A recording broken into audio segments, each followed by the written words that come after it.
आप विकसित भारत की बात कर रहे हैं, कह रहे हैं विकसित भारत बनाएंगे।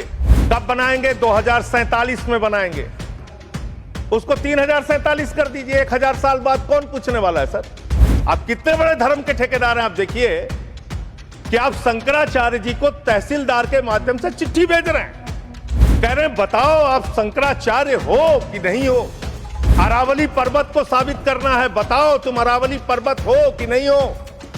दिल्ली की जहरीली हवाओं को साबित करना है, बताओ हवाओं तुम जहरीली हो कि नहीं हो।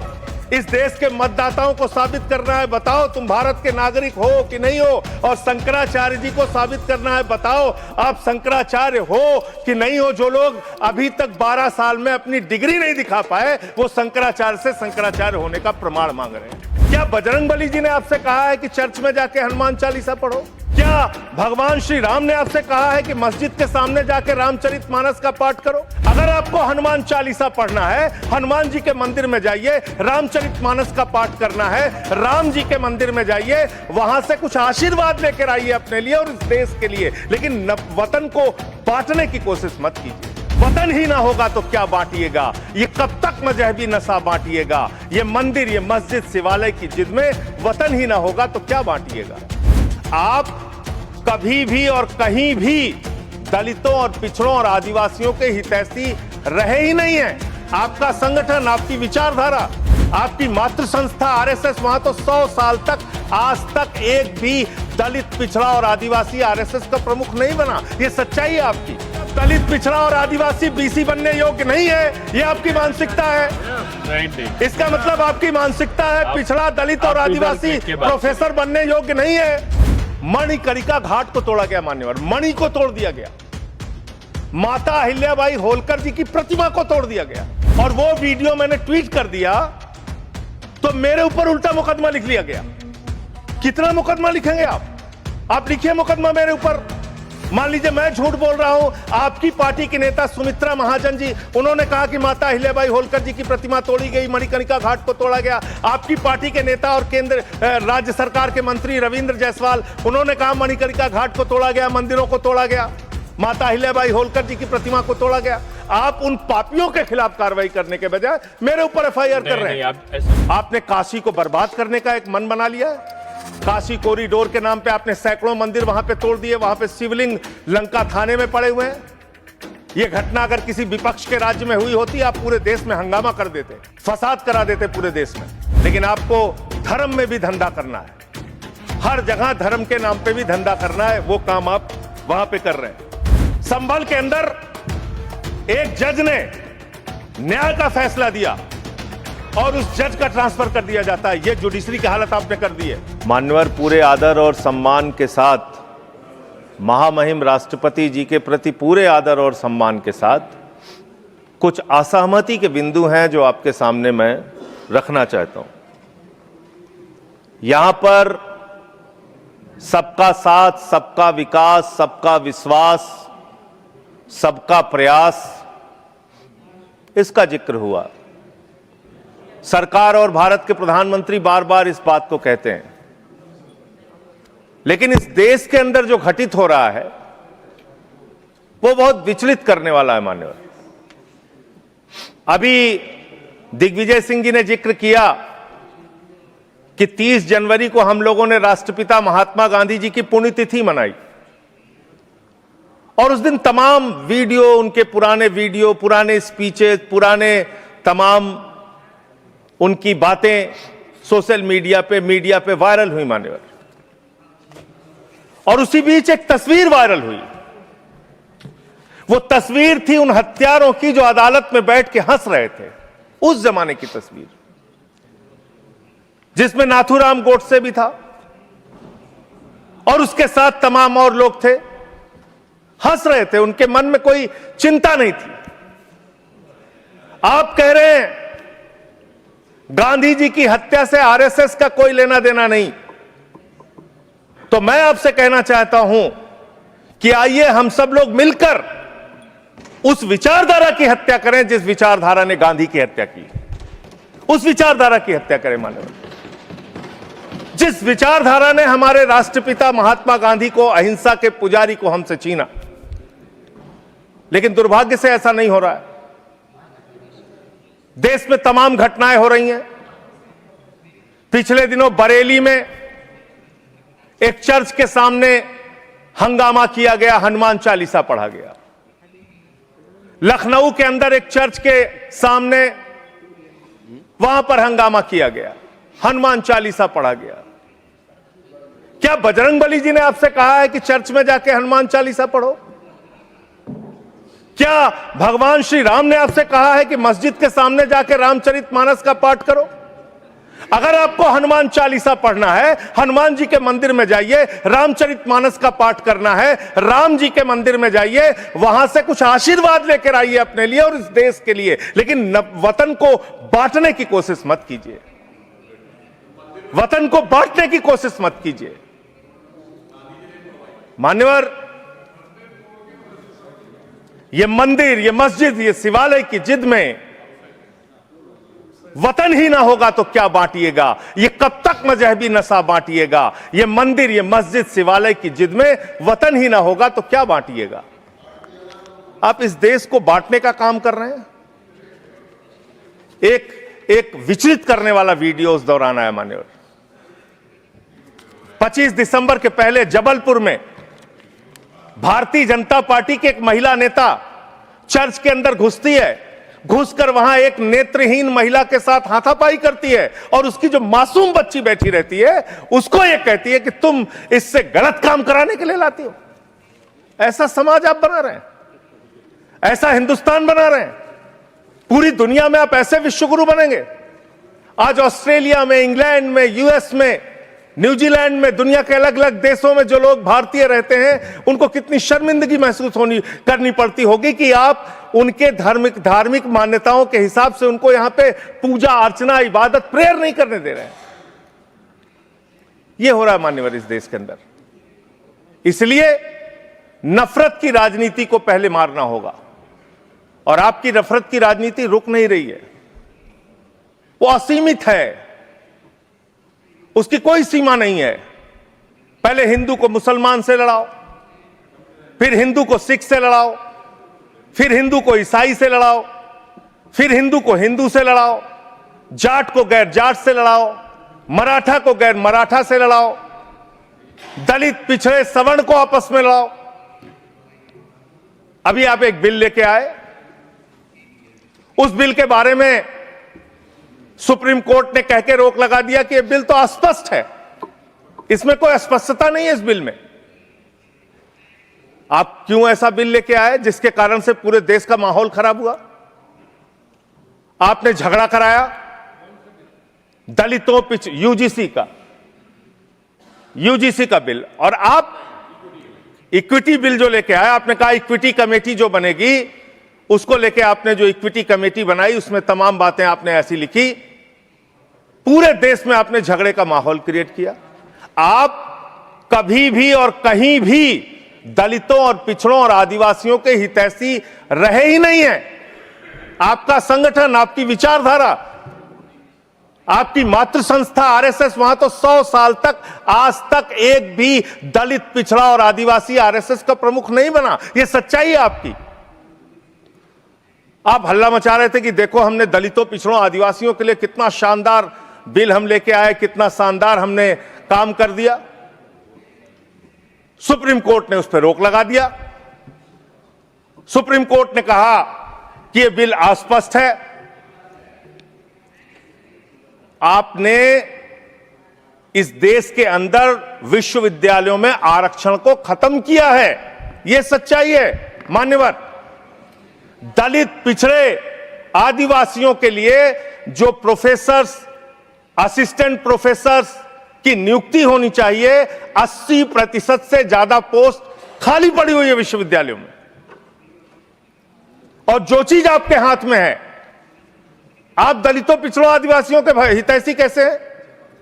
45 सेंट्रल यूनिवर्सिटीज है जिसमें से 38 केंद्रीय विश्वविद्यालयों में सिर्फ और सिर्फ सवर्ण जाति के लोग वीसी हैं और 7 में दलित, पिछड़े और आदिवासी हैं। तो आप बताइए जी, आप बताइए, आप मुझे बताइए, आपको 45 में से 38 सिर्फ एक जाति के, सवर्ण जाति के लोग मिल रहे हैं और बाकी 7 आपने पिछड़ा दलित आदिवासी बनाया और आप कहते हैं आप दलितों पिछड़ों आदिवासियों के हितैषी हैं।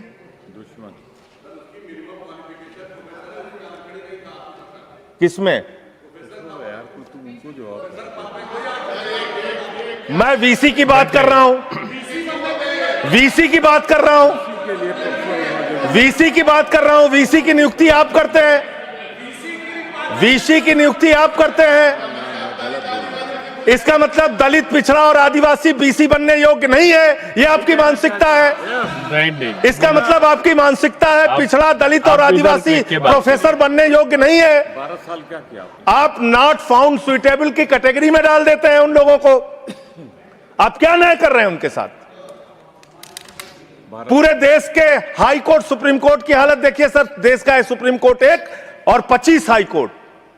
वहां पे कितने जज हाई कोर्ट के अंदर या सुप्रीम कोर्ट के अंदर दलित, पिछड़े, आदिवासी हैं? पता कर लीजिए, आपको पता चल जाएगा। तो अगर कहीं उनके साथ न्याय की बात आती है तो आप न्याय नहीं, नौटंकी करते हैं, जानबूझ के दिखाने की कोशिश करते हैं कि आप उनके हितैषी हैं, जबकि आप है नहीं। आपको है ना, और पूरे देश का वातावरण खराब किया आपने। मैं इस सदन के अंदर आपके माध्यम से सरकार को प्रस्ताव देना चाहता हूं, अगर आपकी नीयत साफ है तो हर विश्वविद्यालय में 2 तरह की कमेटी बनाइए। एक जो सिर्फ और सिर्फ कास्ट डिस्क्रिमिनेशन को देखे, यानी कि जाति के आधार पर भेदभाव को देखे, और दूसरी कमेटी आप वहां पर बनाइए जिसमें कि हर प्रकार के भेदभाव को आप कवर कीजिए। कोई झगड़ा ही नहीं होता। भाषा के आधार पर भेद, लिंग के आधार पर भेद, किसी भी प्रकार का भेद, उसको देखने के लिए एक कमेटी बनाते और जाति के आधार पर हो रहे भेद को देखने के लिए एक कमेटी बनाते। कोई झगड़ा ही नहीं होना था। आपने जानबूझ के झगड़ा कराया। दूसरी बात मान्यवर,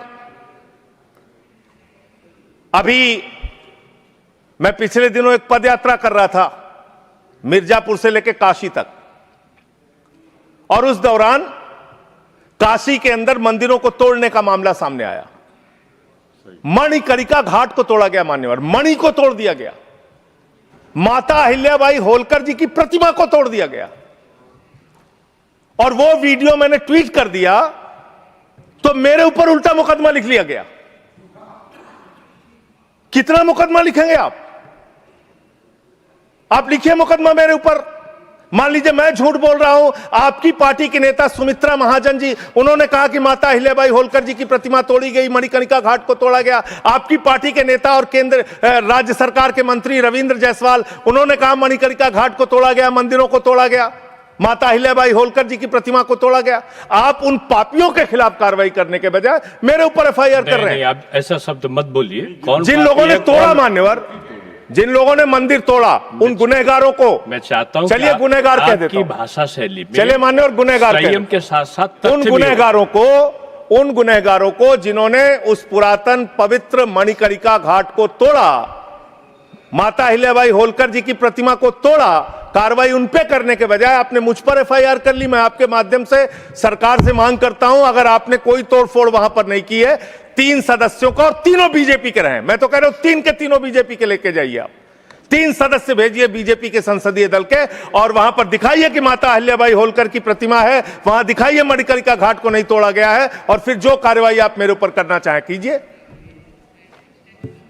आपने काशी को बर्बाद करने का एक मन बना लिया है।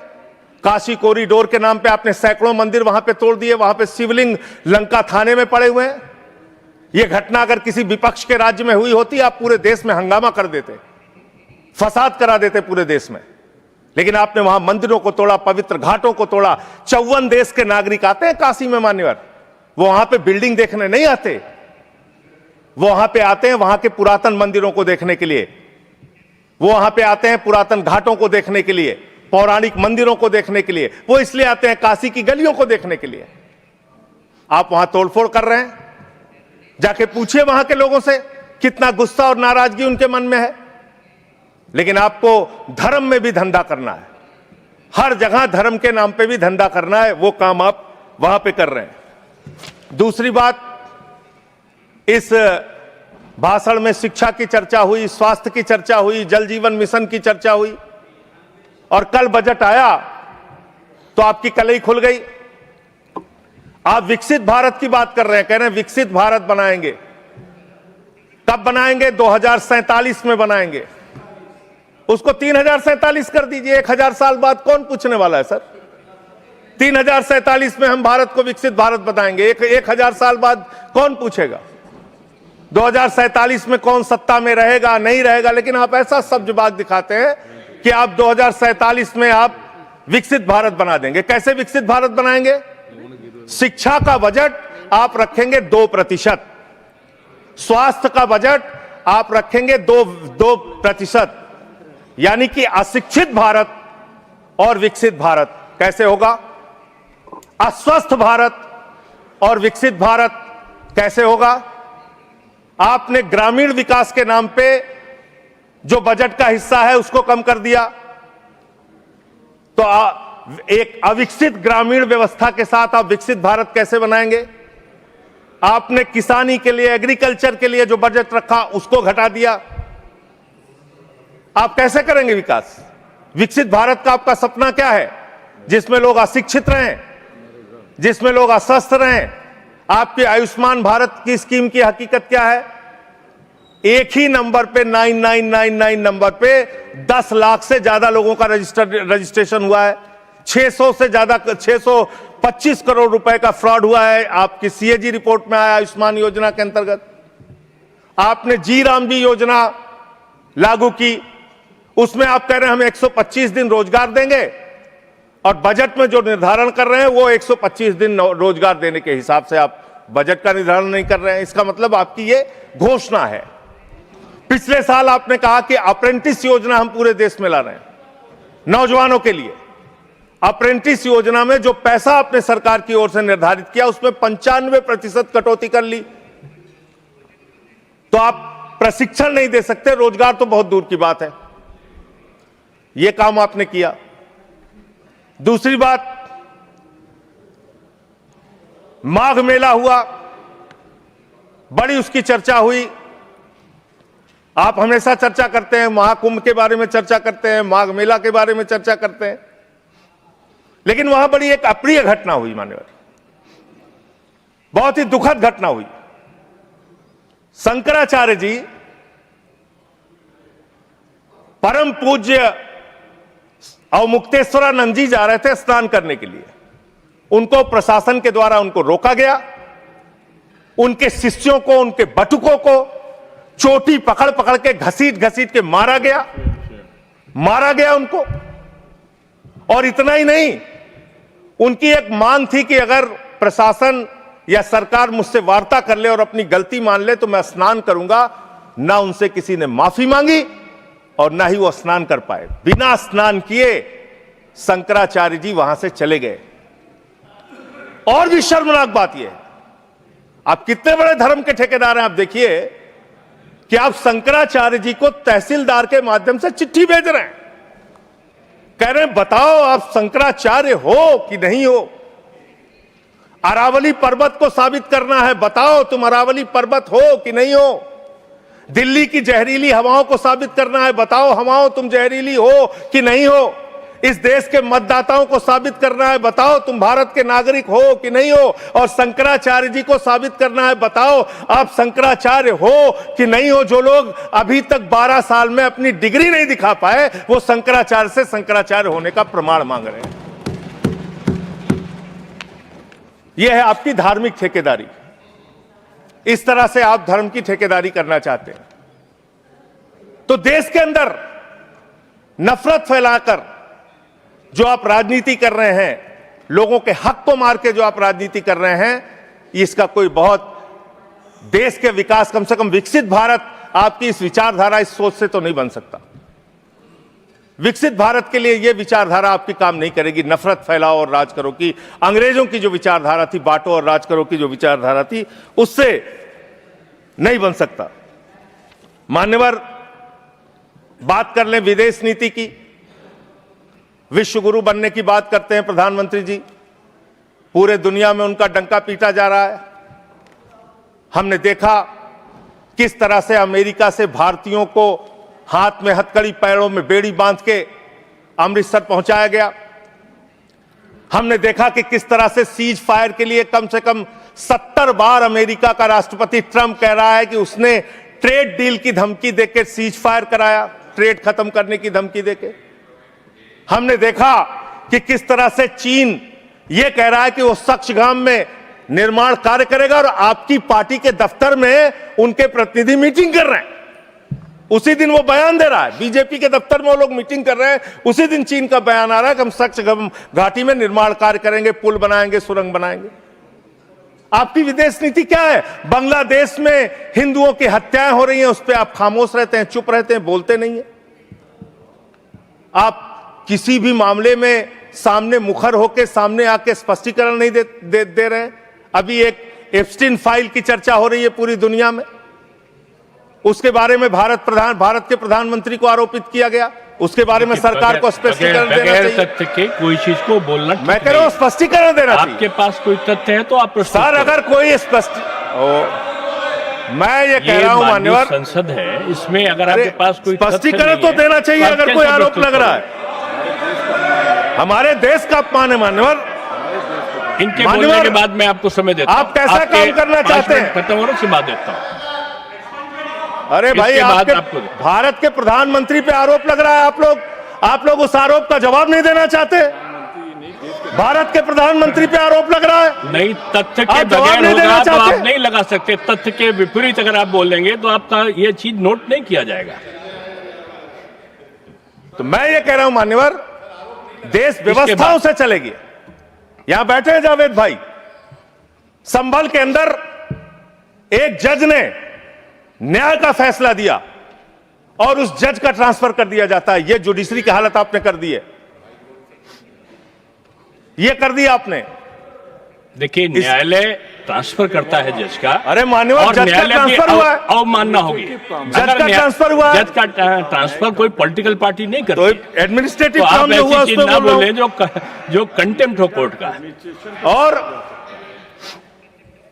इस तरह से एफआईआर दर्ज करके लोगों के दबा के, लोगों के अधिकारों को छीन के, हमारी पार्टी के तो खैर पीछे ही पड़े हुए हैं आप लोग। चैतर बसेवा एक आदिवासी नेता हैं, उनको गिरफ्तार करके आपने 3 बार गुजरात के अंदर जेल में डाल दिया। महराज मलिक हमारे विधायक हैं, उनको डाल दिया जेल में। हम लोगों को तो जेल भेज ही चुके। आप रोज मुकदमा लिखते रहते हैं, एफआईआर लिखते रहते हैं। सोनम वांगचुक को अभी भी आपने जेल में रखा हुआ है। तो एक के बाद एक लोगों को, विपक्ष के नेताओं को जेल में डाल के आप कैसे काम करेंगे? आप पूरे देश में एसआईआर के नाम पे लोगों के वोट काट रहे हैं, एसआईआर के नाम पे लोगों के वोट काट रहे हैं। बस खत्म कर रहा हूं सर, सबको 2-2, 3-3 मिनट मिला है। मैं 1 मिनट में खत्म, 1 मिनट में, आधा मिनट मान्यवर, मैं पार्टी का लीडर हूं, 1 मिनट में खत्म, आधा मिनट। पार्टी का लीडर है मान्यवर, एसआईआर के नाम पे आप क्या कर रहे हैं? पूरे देश में करोड़ों लोगों के वोट काट रहे हैं। यूपी की बात अगर मैं कर लूं तो वहां पर आपके ही राज्य निर्वाचन आयोग ने जो चुनाव की सूची बनाई, ग्रामीण चुनाव के लिए, पंचायत चुनाव के लिए और शहरी चुनाव के लिए, उसमें दिखाया 17 करोड़ वोट। और एसआईआर के लिए जो केंद्रीय ज्ञानेश कुमार जी की निगरानी में जो सूची बनी, उसमें दिखाया गया 12 करोड़ 55 लाख वोट, 4.5 करोड़ वोट उत्तर प्रदेश में कहां पर उड़ गए? और आप कह रहे हैं हर बूथ पे 200 वोट बनाएंगे तो 3.5 करोड़ वोट आप ऐसे ही बना लेंगे। तो एक बहुत बड़ा फ्रॉड है। एसआईआर में आप नेताजी के परिवार को नोटिस भेज रहे हैं।